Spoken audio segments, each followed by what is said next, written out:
What's going on, everyone? My name is Jake. This is Where I Talk Capes, and today we unfortunately have a disappointing update about The Batman Part 2.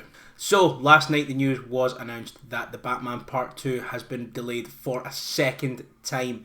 Instead of releasing on, I believe it was originally meant to release on the 2nd of October 2026, it has been pushed back to the 1st of October 2027, which means we have another nearly 3 years to wait for this movie to finally happen. I'm obviously upset about it. You watched this channel, you saw my content throughout The Penguin, you saw me, gushing about that show and the possibilities that show left us and could possibly give us going forward, and what does this mean for the Batman, and do we get Freeze or Scarecrow or maybe even Ivy, which is a little mad theory that I threw out in that video where I talked about who should be the next villain of the Batman, which you should check out. It's very, very, very, very, very good. I think so anyway. But with this news does mean that obviously we do need to wait another year. Now this is something that obviously I'm upset about. I love the Batman. I love the Penguin. I love Batman as a character. I have in my bag of posters here, which is all my posters from my last couple of flats. This is all just full of stuff that I need to get hung up on the walls. I'm kind of out of space for my backdrop. Like, don't really have a lot of space left, I've got Kevin. Kevin's here. But I do in there have some like a print of concept art for the Batman, which I love, which I want to get up. I'm pretty sure it was up in my videos before. You would have seen it in the background of other videos on this and my other channels. I love that movie. I love that character. I love that portrayal. I love that world. I love that director. I love everything about that movie. And the Penguin as well. I thought it was absolutely fantastic. This news is obviously just a massive kick in the balls for me specifically. I was very excited for it, and I was very excited for the production to begin and the details to kind of start rolling in slowly, and the train to build and the hype to build. But ultimately, if Matt Reeves wants to take this extra year, or Matt Reeves needs to take this extra year, we obviously just have to let him. At the end of the day, this is his baby. At the end of the day, letting Matt Reeves have essentially carte blanche to do whatever he wanted with the first one is what made that first one so special. The fact that he was able to take Robert Pattinson's Batman and just make it the complete opposite of everything that we'd kind of come to expect from Batman. It was a detective style story, which I was a big fan of, as I kind of prefer Batman in a more detective role than just I'm going to punch you until you tell me where the Joker is kind of thing. So I really enjoyed everything that he's done with that character. I really enjoyed everything that he's done with that world. And like I say, the Penguin was just perfect. The Penguin is, my favourite show of this year. An absolute joy to watch. Colin Farrell was an absolute fucking joy in it. Everybody in it was incredible. But if Matt Reeves and the production team feel this extra year is necessary, then who are we to complain? I don't want to live in a world where we're rushing these movies out the door. Because when you rush these movies out the door, you get, look at the current state of Marvel and what happened with them with rushing to get the sort of 4 movies and 3 shows a year out or whatever. Or if you look at just the history of forever, when you rush to get movies out the door, let's just stick on superhero movies. When you rush to get superhero movies out the door, you end up with Superman 4: The Quest for Peace. So I don't think Matt Reeves is capable of making a movie as bad as Superman 4: The Quest for Peace, but you see where I'm coming from. If the production team and everyone involved in that movie says we need this extra year, then let's give them that extra year to create a product fitting of following up both the Batman and the Penguin. But I don't just want to come on here and just say, oh, the Batman's been delayed, how sad is that? Okay, bye, see you next time. I want to talk about a couple of reasons that it could possibly be, a couple of things that could possibly be pushing this over the line, and a couple of things that I think could be reasons. Now obviously we don't have a concrete reason, no reason has been given, we don't know what's gone on, we don't know why this has been delayed at the moment, maybe more details will come out soon. Maybe WB just went, look, the reaction to Superman, the trailer has been so great that we want to give the DCU a couple of years unimpeded to just release their stuff, and then you can kind of do the Batman Part 2. Maybe it's come from WB. I don't necessarily think that. I think as well with James Gunn speaking out in defence of Matt Reeves, taking his time to make this project how he wants, and the fact that James Gunn has been incredibly respectful of Matt Reeves, and the fact that he gave it to Matt. Do you want this Batman to be in the connected universe, or do you just want to keep this your sole vision and you have that to yourself? And the fact that he respected that, when he could have just went, well, Warner Brothers hired me to run DC as a whole, so you're going to fucking be in this now, I think is great. And I think because of that, I think Matt Reeves has kind of been afforded the freedom to kind of work on his own schedule. So I don't necessarily think that this is a directive that's come from higher up. I mean, it could be wrong, that could be the case, but I don't think so. The first reason that comes to mind for me, anyway, as to why this could be delayed is Greg Fraser. Now, if you don't know who that is, Greg Fraser is the cinematographer for The Batman and the Dune or June franchises. I'm just going to say Dune. Well, it sounds weird because I would say June, but Dune. I don't know how to say it on the internet. The movies where Timothée Chalamet has a knife. You know those ones? Those ones. Where he's at the beach. The beach, the desert. Just thought sand. I'm not well, if you can't tell. So Greg Fraser is a cinematographer who worked on Dune and Dune 2, or June and June 2. I'm just going to need to make a decision. I'm just going to say June. That's how I would say it. Greg Fraser worked on June, June 2, The Creator, which I've still not finished, but looked absolutely fucking gorgeous. He also worked on The Batman. Greg Fraser is one of the most sought-after cinematographers in the world right now, especially after working on those movies. He's just an absolutely incredible talent, and it was revealed that when we began the pre-production for The Batman Part 2, it was questionable if he was going to be able to come back, and the fact that he was already signed on to be in Dune Messiah, which is also set to release in 2026, when The Batman Part 2 was originally set to release. So, there was a lot of questions as to what's going to happen, because such a big part of the appeal of The Batman was Greg Fraser's work as cinematographer. A lot of that movie rests on the shoulders of his work.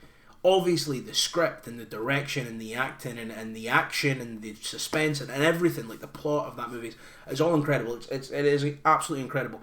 But the way that movie's shot and the visuals of that movie are just so striking that they stick with you for so long. Everything about how that movie is shot and framed, and from the Riddler's introduction to Batman fighting his way through the club to the assault on Gotham Square Garden, like everything is all just shot so beautifully, and all of that's to do with him. He is the man in charge of that as the cinematographer. There's the man, in charge of all this shit. He had such a massive part to play in that movie being as gorgeous as it is. So, when it was announced that he originally wasn't immediately signed on, everyone got a little bit panicked.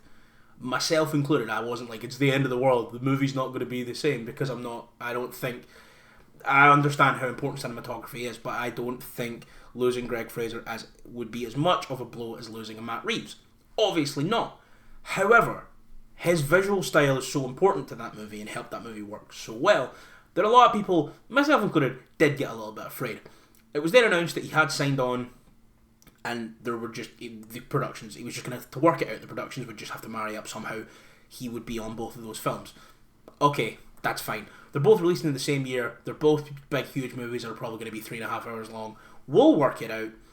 And now we have this news that this has been delayed. So I think the first one that came to mind for me, anyway, is that Greg Fraser has just said, I'm committed to Dune Messiah, which is going to begin production first. Because of that, I've signed on for this. What can we do? However, the other option that I also think could play here is the Penguin. Colin Farrell has said that he has read the script and that he doesn't have a super beefed up role in the Batman Part 2 as it stands. Colin Farrell also said that he signed on for the Batman Part 3, confirming that there is a 3-movie arc in progress at least. And I don't think if the Penguin show hadn't existed, or it wasn't as well received as this, I don't think we're in this position. Because I think everyone goes, oh, we loved Colin Farrell in the first one, he was a little fun guy in the background, that's fun, he'll probably do the same in this, and that's cool. But the Penguin was such a massive, massive, massive hit. And the Penguin was so important to the mythos of this world and providing the context of this world that I don't think it's fair to Colin Farrell and to the character of Oz, and even to us fans, if we come into this movie and he's only in it for 20 minutes again, because I think he's earned being a much larger part. And I don't think that he should necessarily be the main villain. I really like his role in the first one of just being the sort of the connection between Batman and the Riddler and everything he's trying to work out about the corruption, and it's all going through Oz. And then we see in this one that he's now the sort of positioned himself as the head of organised crime in the city.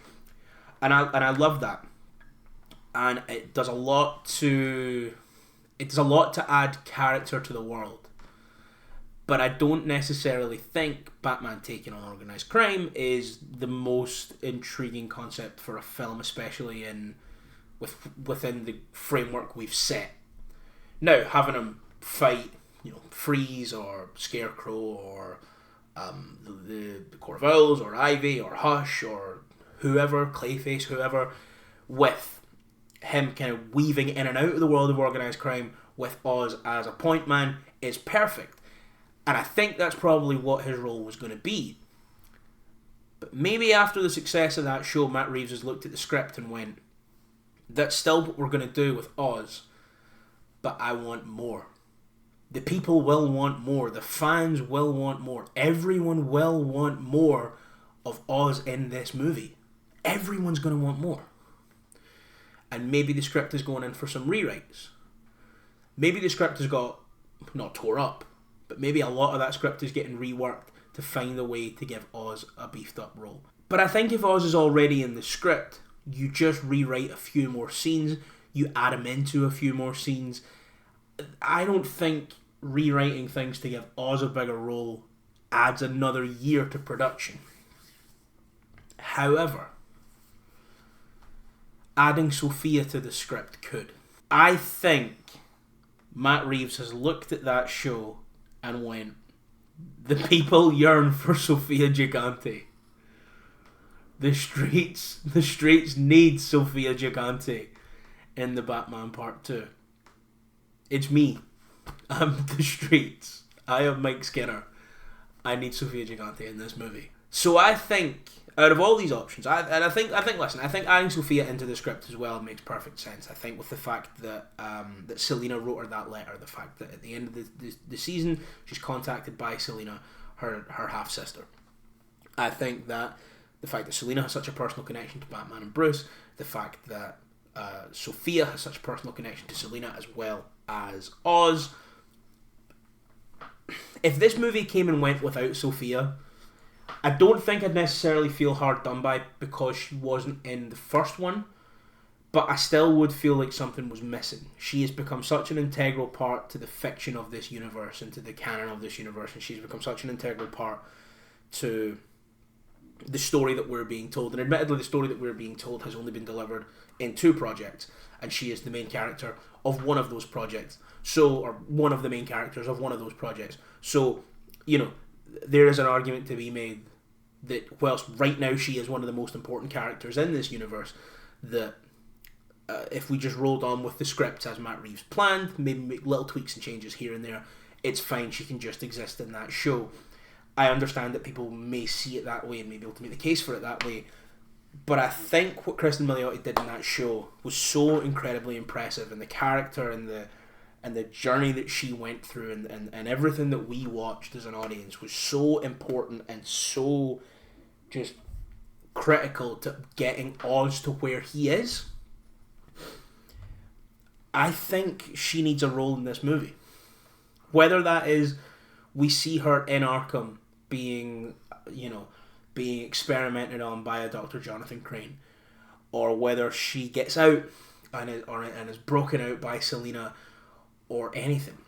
I have a feeling that a big reason this movie... to be perfectly honest, I think all 3 of these things that I've mentioned are the reason. I think Greg Fraser's availability has a part to play. I think the success of The Penguin has a part to play. I think beefing up the role of Colin Farrell has a part to play. But I also don't think that any of them necessarily need an added year. Whereas I think not necessarily a script overhaul, but I think whereas something like a rewrite of the script, and not in the sense that tear it down, start from scratch, nothing we had here works. In the sense of we have this story that we are going to tell in this script, but now we need to add Sophia to it in a way that works, in a way that we start and end in the same place, in a way that it doesn't fuck up the plans long term for what we have planned. But we need to find a natural way to put Sophia in this movie. I think all of them together probably tell the story of why we have to wait another year. So, got another year to go. Got another year to go. Got a little under 3 more years to go. I'll be waiting. When the first movie came out, I had turned 22 3 months before. When the Batman Part 2 comes out, I'm going to be a month away from turning 28. So, Merry Christmas and a Happy New Year, baby. Thank you, Matt Reeves. Fucking years on set really never gave me a desire to see 2027 much like this news has. Jesus. That's a dark joke to end on. Okay. Anyway, thank you guys so much for watching. Don't forget to like, share, and subscribe. Comment down below. Let me know what you think of this news. Are you excited that they're taking a little bit longer just to really perfect it? Or are you, like me, you're happy they're doing it, but you're obviously sad you need to wait longer? Or are you just like, just fucking give me the movie already, I don't care. Let me know what you think any of the reasons could be. I've not heard or seen any rumours or confirmations or anything like that. If you... No, I'm not going to say it. I'm not going to slag off Snyder fans. I've slagged off Snyder fans enough and they've not found my videos yet, so I'm not going to play with that fire much longer. But no, thank you guys so much for watching. Like I said, don't forget to like, share, and subscribe. Tell all your mates. Come back soon. Once again, my name is Jake. Thank you for letting me talk capes. I'll see you next time.